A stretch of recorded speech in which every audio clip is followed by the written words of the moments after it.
Welcome, ladies and gentlemen, to part 2 of the Peach and Daisy 2022 edition guide. And in this video, we are going to go over the movesets of the characters. If you haven't checked out part 1 of this video, I highly recommend checking that out before moving on to this one. Now, as of the making of this video, there is no difference between Peach and Daisy, so you just pick whatever Nintendo princess you want, and let's get right into it.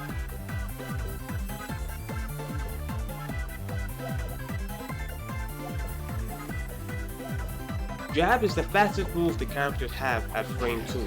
It is mainly used to punish options out of shield after you do something safe.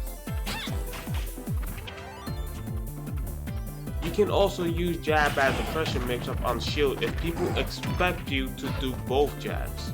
You can jab lock with the move after somebody misses a tech, which can lead to a lot of damage.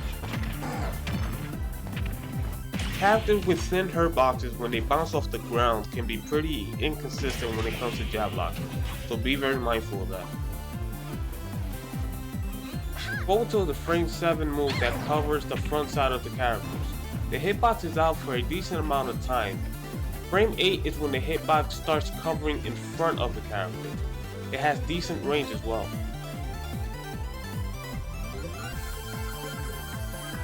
You can use it as a spacing tool to stop certain approaches or attacks out of shield after spacing a move on it.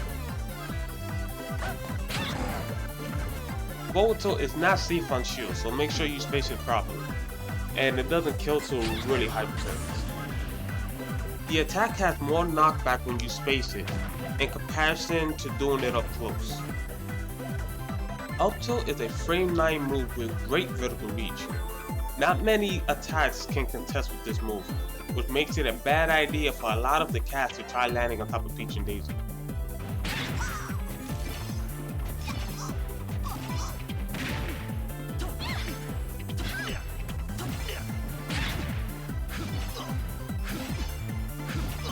It goes through all level platforms in the game.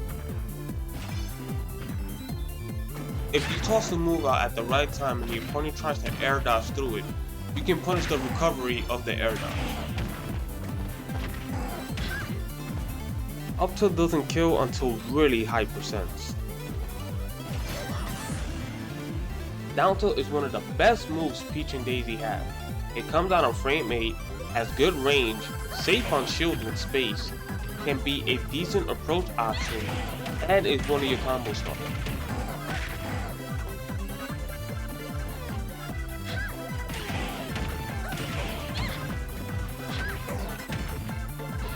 Down tilt is also a good option for tech chasing. Another good thing about this move is that it has low recovery time at 23 frames. You can 2-frame opponents with down tilt, though it could be a bit inconsistent since the hitbox is only out for 2 frames. You can also hit people off the ledge with down tilt if they've been on it for too long.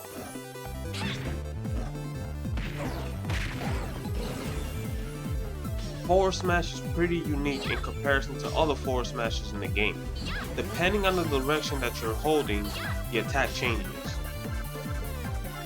Not holding a direction gives you the golf club. Holding up gives you the frying pan. Holding down gives you the tennis racket. Both the golf club and the tennis racket have really good range. The golf club sends the opponent straight and a bit upward. It is possible to 2-frame somebody with the golf club if you time it right. The tennis racket sends the opponent forward and a bit downward. It has the most horizontal knockbacks out of all 3 of the forward smashes. Tennis racket is especially great against characters who have weak or abusable recoveries.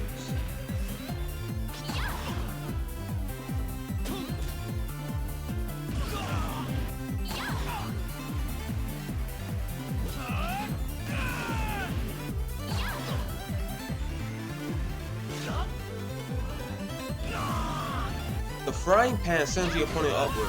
It does the most damage out of all 3 smash attacks and is mainly used to kill characters that are light.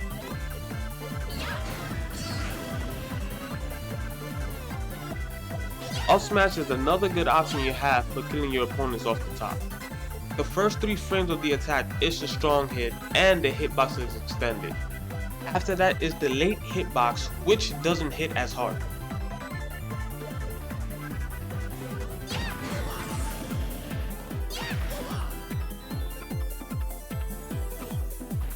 While the hitbox is out, your head and arms are intangible, so depending on the attack, you can beat it out with Usmash.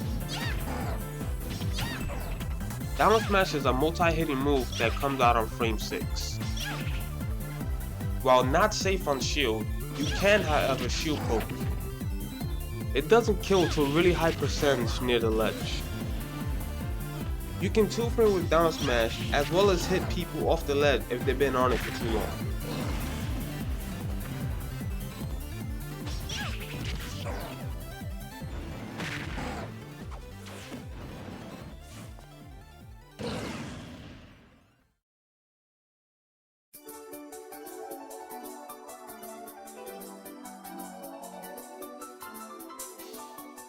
Now before we get into the air moves, I have to quickly talk about a mechanic that is unique to Peach and Daisy, and that mechanic is floating.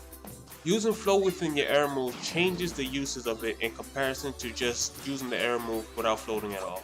The next part of this guide, I will get more into detail when it comes to floating, how to use it in battle, movement options, and all that good stuff, but for right now we're just going to keep it simple so that way you guys don't get overwhelmed and we just take it one step at a time. Nair is the fastest air attack you have at frame 5. The hitbox is out for a while, it has low landing lag at frame 7, but the range is kind of small. Ground float Nair can be used as an approach option due to how active the hitbox is. The first 4 frames of the attack are the strong hit, after that you're going to get the weak hit. You can use ground float Nairs to cancel out certain projectiles while moving forward.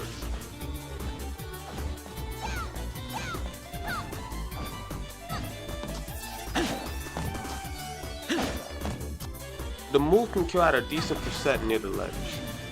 Floating Nair is really good for 2-framing recoveries and for edge guard.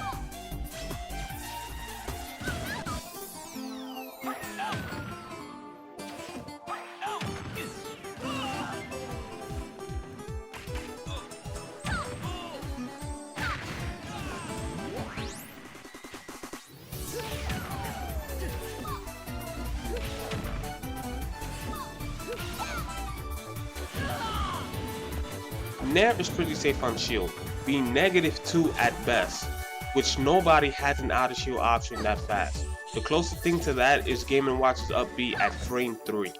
Getting -2 on shield is pretty tricky to pull off since you have to be at the right height as you're falling and initiating your attack. Bair is one of your main killing moves. It has good range, but it's kind of slow at frame 16. So trying to use this over and over as a spacing tool can kind of leave you open or get counterattacked. While being -8 on shield, the move is pretty hard to punish when spaced. You can cross up your opponent's shield with ground float fair. After the attack hits the shield, just let go of float and keep holding forward. If you do it right, you'll end up behind the opponent.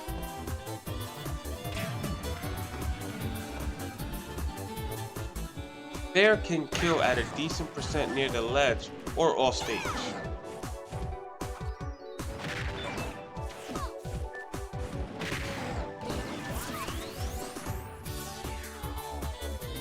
Bair is your second fastest air attack at frame 6. The hitbox is out for 8 frames and is -6 on shield if you land on it at the right time. It provides good pressure on shield and it's a decent spacing tool.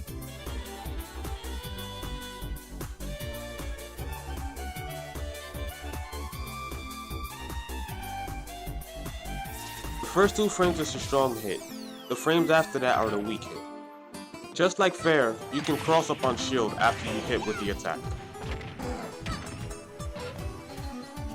Bair can cancel out projectiles just like Nair, although it's a bit more consistent since the hitbox stays behind you and it doesn't move unlike Nair, where the hitbox kind of rotate and is angled a bit downwards. Bair does kill at a decent percent near the ledge. And it is also good for edge guard.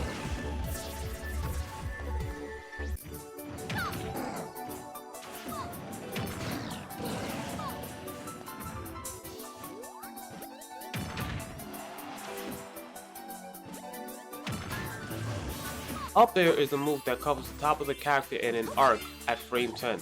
It has 2 hitboxes, a weak one followed by a strong one.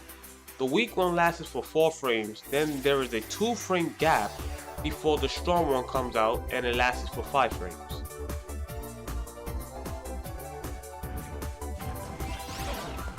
Ground flow up air is really good at punishing opponents who try to land on top of you while moving to the left and right.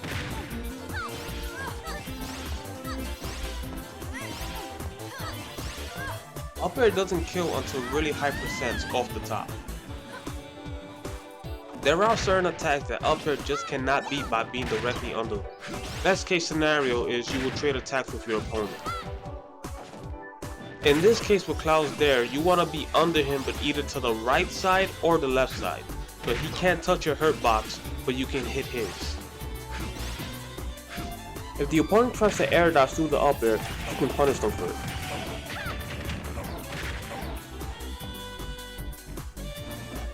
You can drag people down to the ground by just getting the first hit of the up air, which is mainly used to extend combos. You want to be falling to the ground as you do the first hit, so the second hit doesn't come out.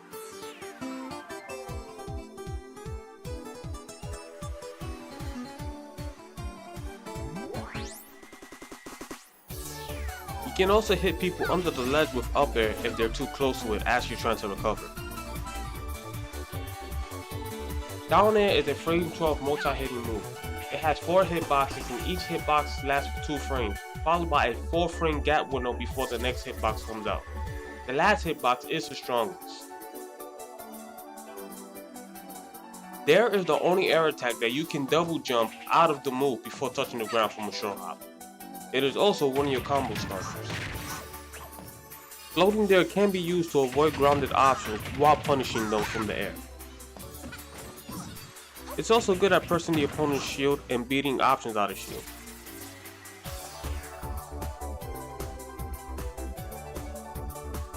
If you time it correctly, you can 2-frame the opponent with Dair, though it is a bit inconsistent since the hitboxes are out for 2 frames.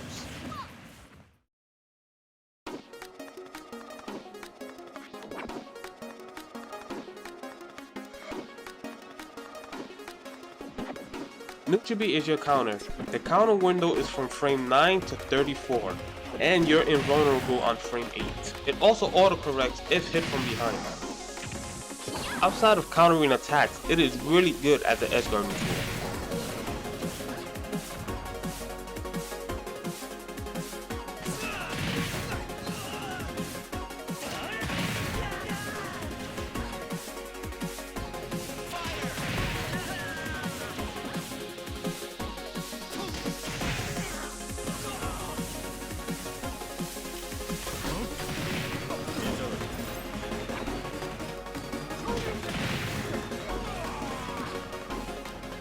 Side B is a move that launches you forward at a certain distance. The hit detector starts on frame 13 and lasts for 23 frames. After it connects with something, the hitbox of the side B won't come out until frame 2. The move is safe on shield since it bounces you back. But if you try to stay in place after it hits the shield to attack, the opponent can move before you can. You can auto-cancel the move if you do it at a certain height. It can kill at a decent percent near the ledge. You can use it as a recovery option to push yourself forward and sweet spot the ledge.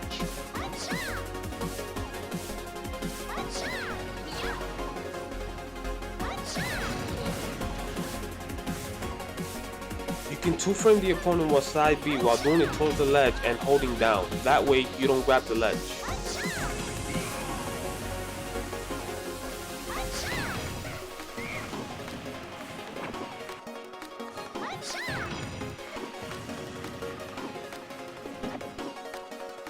Down B lets you pull turnips off the ground. You can pull out 8 different looking turnips. 5 of them are more common and they all do the same amount of damage. 3 of them, however, are a bit more rare and they do more damage than your standard ones.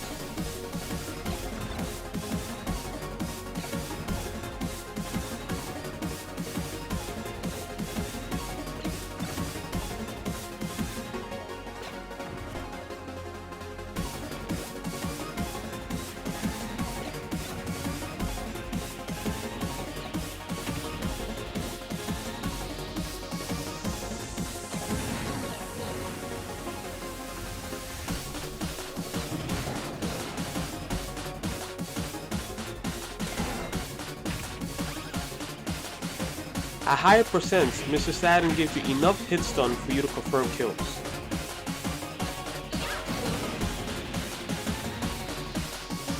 While smash throwing increases the damage of the turnip toss, it also increases the distance. Also, the longer the turnip is traveling in the air, the more damage it will do when it reaches its target. Turnips can only be in the air for a certain amount of time before they disappear. And of course, they are good for edge guard.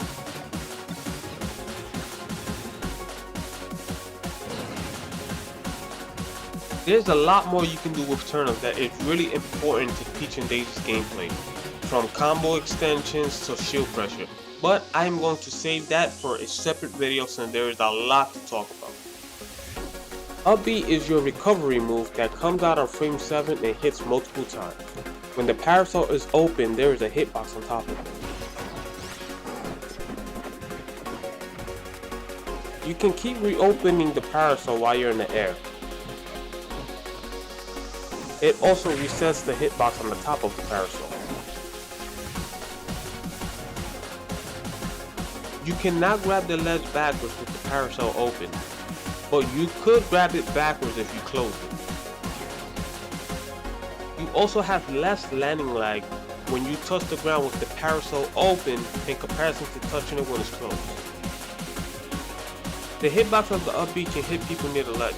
They can make it tricky to edge guard the characters if they're recovering straight up.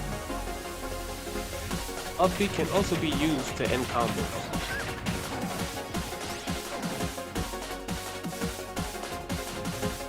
You can kill someone off the top with the move if you read their jump.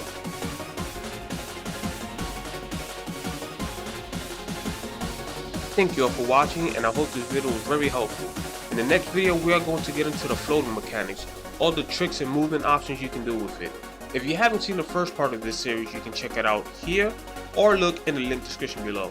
As well as follow me on my social media if you want to be notified of when I go live and when I drop new videos.